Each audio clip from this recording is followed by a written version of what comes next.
Hello my dear students. Welcome to 13th lecture of class 12 session 2020-21. Today I will discuss about the process of fertilization in the flowering plant. This process of fertilization will include several topics, among which first of all we have to see the definition of fertilization. Then also we will go through the process of development of pollen tube. How after the process of pollination the formation of pollen tube take place. That is also very important stage.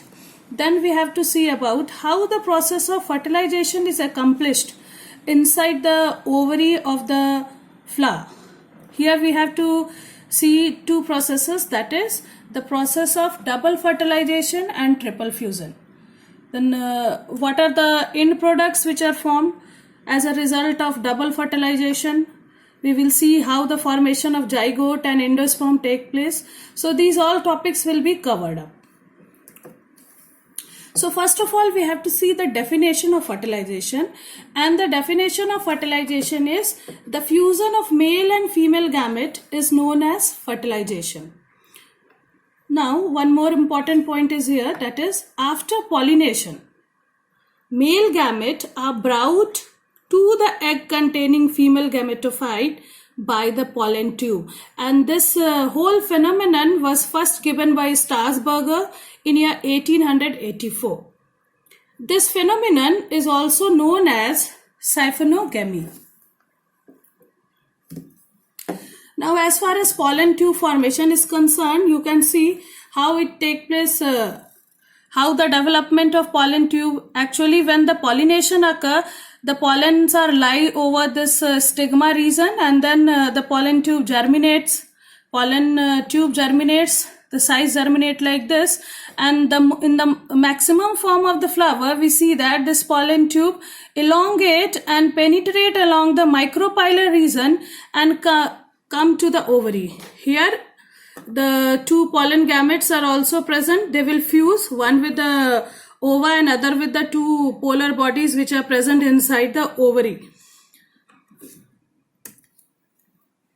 So now question arises, how this pollen tube formation take place, and what are the chemical steps which are taken in the formation of pollen tube. So this pollen tube eats its way through the solid part of the stigma and style by secreting hormones and chemical enzymes.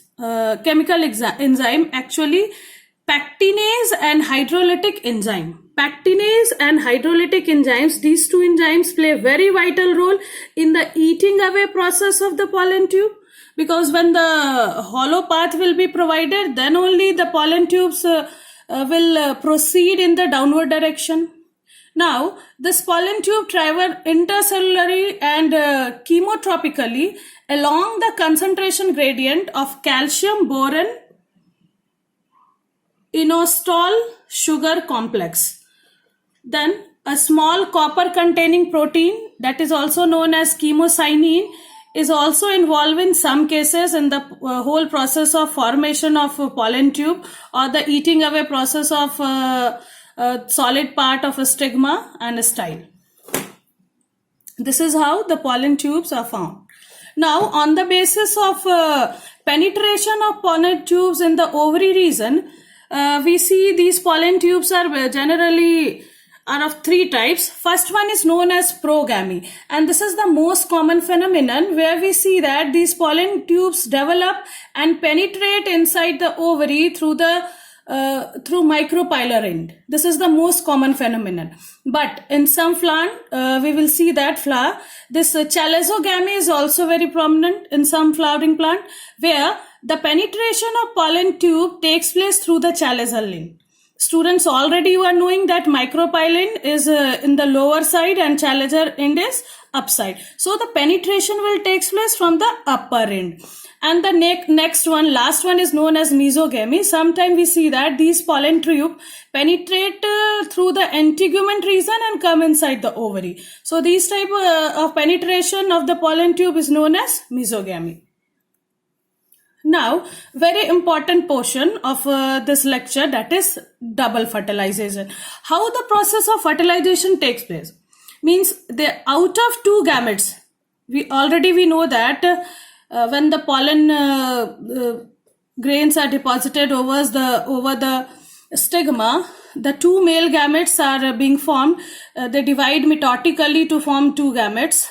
One fuses with the egg or oospore inside the ovary, eggs which are present just in between these two synergid cells, and perform the generative fertilization. So this generative fertilization lead to the formation of zygote, which will further develop into the seed, which is actually the baby plant. Now it gives rise to a diploid zygote or oospore. Now the nucleus of second male gamete fuses with two haploid polar nucleus. Where are these polar nucleus present? In the center of this egg sac. These two haploid polar nucleus are present, or these are also known as diploid secondary nucleus, because one fusion takes place between these two haploid polar nucleus to form diploid secondary nucleus of the center of the cell. And after this fertilization, what happened? These two polar nucleus and second male gamete fuse to form a triploid primary endosperm nucleus, which is known as PEN. This triploid primary endosperm nucleus will further convert into diploid primary endospermic cells. And these cells are actually the nutrient storing cells. They will divide further and further and accumulate large amount of endosperm for the nourishment of seeds or the developing zygotes. Now, the second fertilization, that is the fertilization of two polar body and second male gamete, is also known as vegetative fertilization or triple fusion. So this is all about the process of double fertilization and triple fusion. Thank you for watching the video.